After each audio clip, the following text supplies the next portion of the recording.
And that's been my whole life goal, is to be a part of it, be a part of something, of the racing.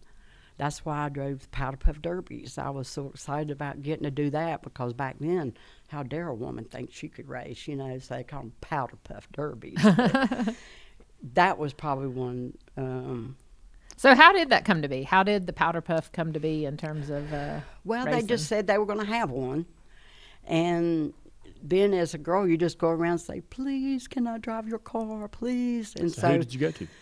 Well, James Miller, it depended. You know, my first husband, David, the car he was driving, he owned. He let me drive it. James Russell let me drive theirs once. James Miller let me drive his once. It just, and then there's some cars that kind of blur Sure. in between till the last race. And that one was the most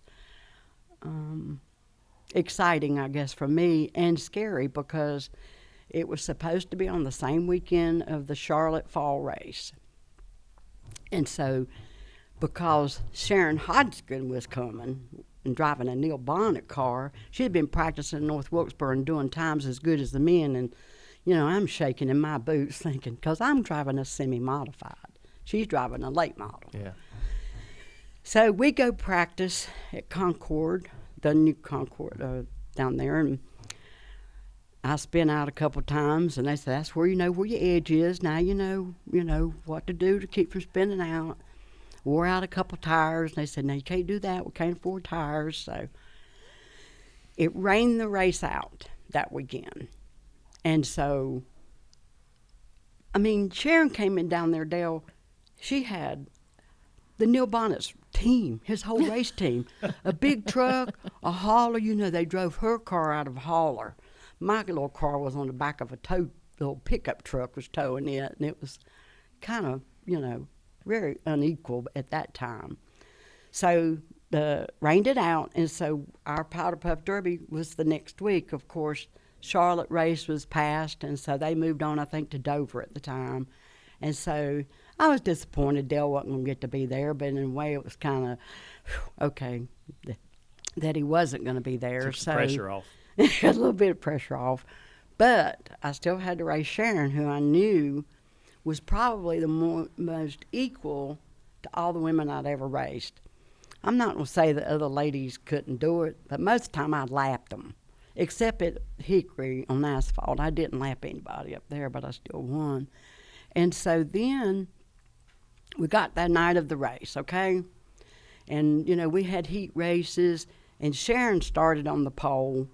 She won her heat race. I think I finished third or fourth in my heat race, and so I'm really in a panic. Oh, I was 9 for 9. Sharon's going to beat my record, all this kind of stuff.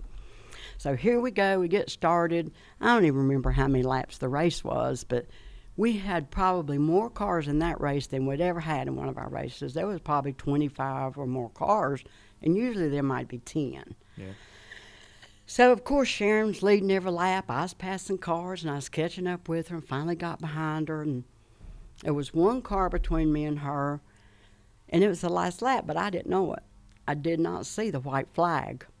But I went into turn one, and I saw a hole. And one thing Dale told me, Kathy, just drive down in there under them. They'll move over. He did. That's the only advice he really told me was just drive down in under. So I did. I hit that hole. I went under her in the other car, come around, and she got behind in the steering somehow and hit the front stretch guardrail head on and broke her foot. And I won the race. Just like that. And I caused her wreck. And she's behind me, you know, just like that.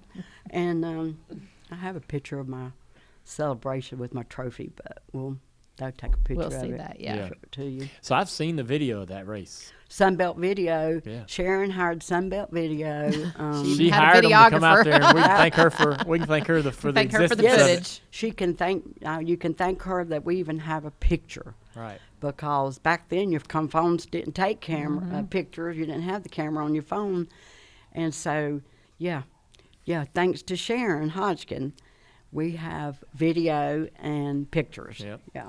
And so, I looked for the picture of me with my bubble visor. Goggles. Mike said, "Oh, Mike, Dale will love that one," but I couldn't find it in my short time of looking.